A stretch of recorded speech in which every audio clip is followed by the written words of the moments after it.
कविवर्य प्राध्यापक माननीय अशोक बागवे सर, माननीय श्री शिवाजी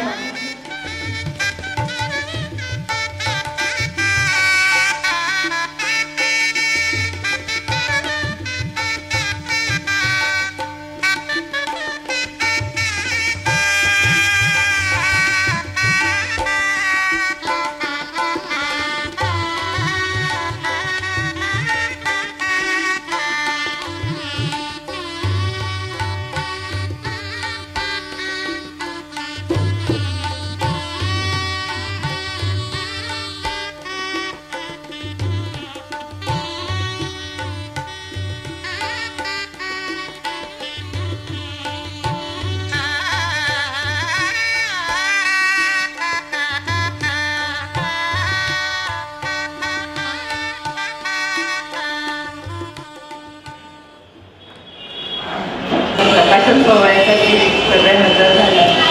माननीय श्री सुरेशचंद्र वैद्य, श्री सुरेशचंद्र वैद्य धग चित्रपटासाठी आहे, पण आज ती कविता मी जपून ठेवली नाही याची खंत मला आहे. लहानपणापासूनच मला निसर्गाची अतिशय आवड आणि ओढ आहे. लहानपणी मी माझ्या मामांच्या गावाला कविता लिहिली. एखादं कुपीमध्ये अत्तर कसं बंद स्थितीत असतं तशा माझ्या कविता आजवर माझ्यापर्यंत, माझ्या समाजातील काही कार्यक्रमापर्यंत आणि माझ्या सोसायटीतल्या कार्यक्रमापर्यंत सीमित होत्या. पण सीताराम राणेंसारख्या त्यांच्या बोलण्यातील माधुर्य आणि चातुर्य याच्याने ते त्यांना चौकांनाच आपल्या जवळचे असे वाटतात.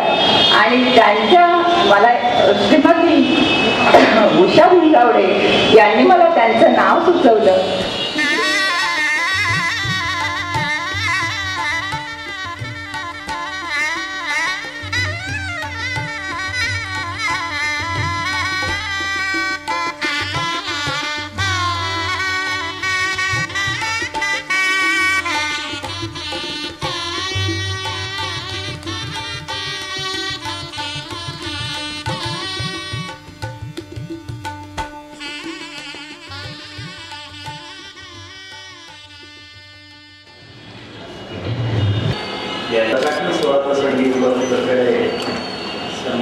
ज्यांचं ते पुस्तक आहे या महिला आहेत. असं वाटतं की लग्न झाल्यानंतर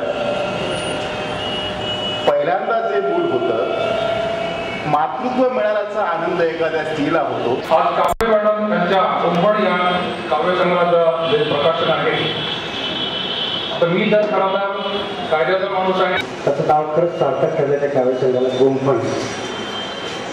ते वाचून मला परत गावापासून तो मुंबईपर्यंत तो प्रवास आठवण करून दिले. त्यात सगळ्या प्रकारच्या कविता आहेत. बहीण भावाच्या आहेत, प्रेमी युगल जोडीचे आहे, आईबाबांची आहे, दोन बहिणींची आहे, सगळ्या प्रकारच्या कविता आहेत. सुंदर कचरा लोकलचा प्रवास पण आहे त्याचा, जो मी नेहमी करतो. नाशिकला पण काय त्यांच्या सन्माननीय उपस्थितीमुळे आजचा कार्यक्रम आणि या कार्यक्रमाला उबदार ढग मिळाली ते आमचे शिवाजी लोटस पाटील, हाऊसिंग फेडरेशन, महाराष्ट्र टाइम्सचे पत्रकार आणि कायदेतज्ञ सुरेशचंद्र वैद्य. खरं म्हणजे आमचे सगळे पत्रकार मित्र जे आहेत ते आमची तरुण मंडळी सगळी घोळक्याने मागे बसलेली आहे. खरं म्हणजे प्रत्येक कार्यक्रमाला